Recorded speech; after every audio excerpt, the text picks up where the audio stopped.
किया जाए, इसे अभी मृत्यु दंड दो, अभी। तो अर्जुन बोला, हे माधव, मैं इसे मारूंगा लेकिन अभी नहीं। क्यों?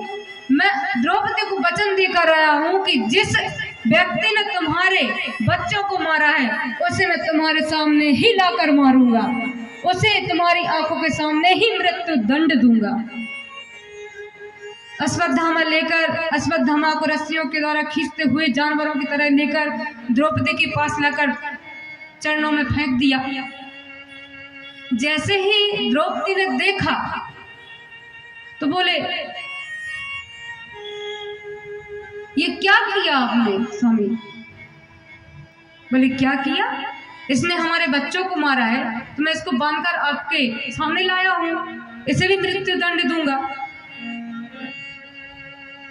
भूल गए? बोले प्रभु आप। स्वामी, क्या भूल गए?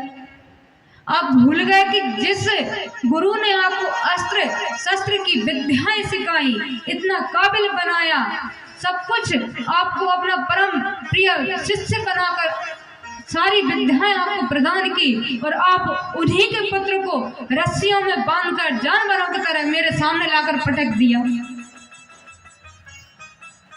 गुरु का तो लिहाज कर लेते, गुरु की तो थोड़ी यही सोच लेते कि गुरु पुत्र है, ठीक है, गुरु एक ब्राह्मण है, ब्राह्मण पुत्र है, यही सोचकर ऐसे इस हालत में नहीं लाना था। ला रहे थे तो सीधे ले आते रस्सियों में बांधकर। जैसे ही द्रौपदी ने देखा तो उसकी रस्सियों को खोलने लगी। अर्जुन बोले, देवी ये क्या कर रही हो? इसने हमारे बच्चों को मारा है और आप इसको मुक्त कर रही हो। तो द्रौपदी बोली, स्वामी, मैं नहीं चाहती कि जिस वेदना से, जिस पीड़ा से आज मैं गुजर रही हूं, उसी दर्द, उसी पीड़ा से इसकी मां भी गुजरे। क्योंकि मेरे पुत्र मरे हैं, इसका सुख मुझे कितना ये मैं ही जान सकती हूँ। अब मेरे तो चले ही गए, यदि इसको भी मार दिया तो ये इसी कष्ट से, इसी वेदना से, इसी शोक में इसकी माँ भी रोएगी। और मैं नहीं चाहती कि जिस शोक सागर से मैं गुजर रही हूँ, उसी शोक सागर से आपकी गुरु माता भी गुजरे।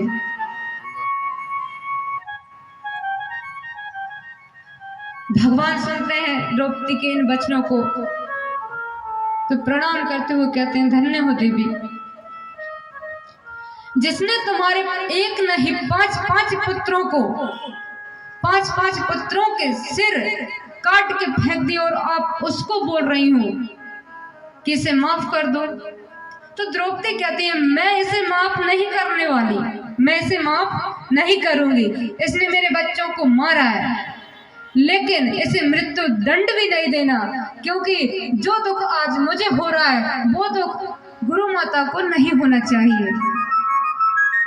अच्छा देखो,